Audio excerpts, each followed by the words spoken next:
अस्सलाम वालेकुम व्यूवर्स, क्या हाल चाल है। उम्मीद है आप सब ठीक ठाक होंगे। अल्लाह ताला आप सबको अपने हिफ्ज़-ओ-अमान में रखे। तो आज की रेसिपी है मैक्रोनी। मैक्रोनी वैसे तो बेसिकली इटालियन डिश है जो के बाद में चाइना में भी बनाई जाने लगी है। कुछ लोग कहते हैं जी चाइना की है, लेकिन बहरहाल हमने जो इसको है अपनी स्पाइसेस डालकर इसको एशियन लुक दे दिया हुआ है। तो चलते हैं अपनी रेसिपी स्टार्ट करते हैं। तो आई होप कि आपको ये रेसिपी मेरी पसंद आएगी। रेसिपी स्टार्ट करने से पहले अगर आप लोग मेरे चैनल पर नए हैं तो फिर मेरे चैनल को सब्सक्राइब कर दीजिए, वीडियो को पसंद आए तो लाइक कीजिए और बेल आइकन को प्रेस कर दीजिए। चलते हैं वीडियो की तरफ। यहाँ पर मैंने एक बाउल ले लिया है और तकरीबन 250 ग्राम मैंने चिकन बोनलेस था, उसको अच्छी तरह से धोकर ड्राई कर लिया है और अब मैंने उसको एक बाउल में डाल दिया है। अब इसमें मैं 2 चमचे या 2 टेबल स्पून जो है दही के ऐड करूँगी और फिर इसमें 1 टीस्पून अदरक लहसुन का पेस्ट है वो ऐड किया है मैंने। और इसके साथ ही मैंने चिकन टिक्का मसाला 2 टेबलस्पून के करीब था वो ऐड कर दिया है और इसको तकरीबन आधे घंटे तक के लिए मैंने मैरिनेट होने के लिए रख दिया था। इसको अच्छी तरह से पहले मैंने मिक्स कर लिया है ताकि चिकन की हर बोटी पे मसाला अच्छी तरह से लग जाए। और इसमें मैंने लेमन जूस भी ऐड किया था ताकि इसमें थोड़ा सा एक खट्टा सा टेस्ट आए। अब मैंने एक पैन में जब हमारे मैरिनेशन कंप्लीट हो गया है तो 2 टेबलस्पून के करीब मैंने ऑयल डाला है और अब वो जो हमारा मैरिनेशन वाला चिकन है वो मैं इसमें डाल दूँगी और इसको हम इतना पकाएंगे कि ये सॉफ्ट हो जाए और इसका पानी भी ड्राई हो जाए। ये देखें, ये मैं अब चिकन ऐड कर रही हूँ जो हमने मैरिनेट किया था।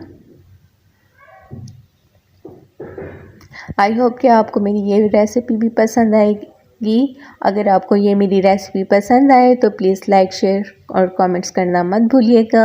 आपके कमेंट्स से हमारे हौसला अफजाई करते हैं। और यहाँ पर ये देखें चिकन का कलर चेंज हो गया है।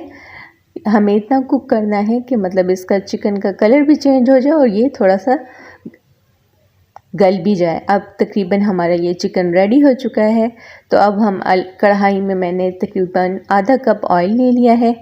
अब मैं इसको हल्का सा गरम करूँगी और इसमें फिर हम एक दरमियानी अदद की प्याज जो है वो काट कर डाल देंगे और उसको सिर्फ हमने सौते करना है, ज़्यादा हमने भूनना नहीं है इसे या इसको ब्राउन नहीं करना।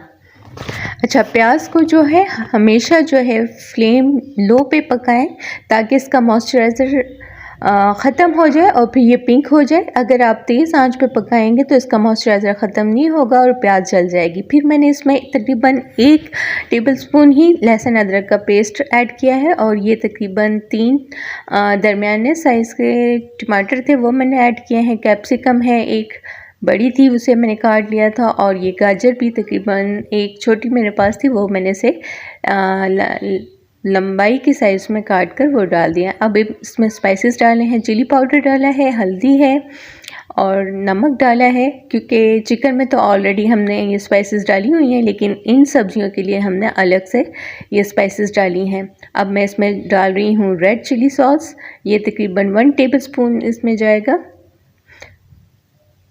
और यहाँ पर मैं अब डालूँगी सोया सॉस, वो भी तकरीबन 1 टेबलस्पून ही मैं इसमें ऐड करूँगी।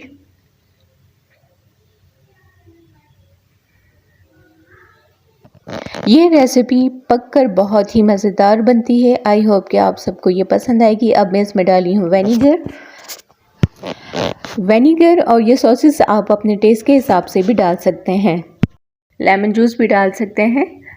और ये अब मैंने 4 टेबलस्पून के करीब केचप ऐड किए है और यहाँ पे टोमेटो पेस्ट भी डाला जाता है, तो मैंने टोमेटो पेस्ट नहीं डाला, तो जस्ट मैंने टोमेटो केचप ही डाला है। और ये चिकन जो हमने पका कर रखा हुआ था एक साइड पर, ये वो ऐड कर रही हूँ इसमें और इसको अच्छी तरह से हम भून लेंगे।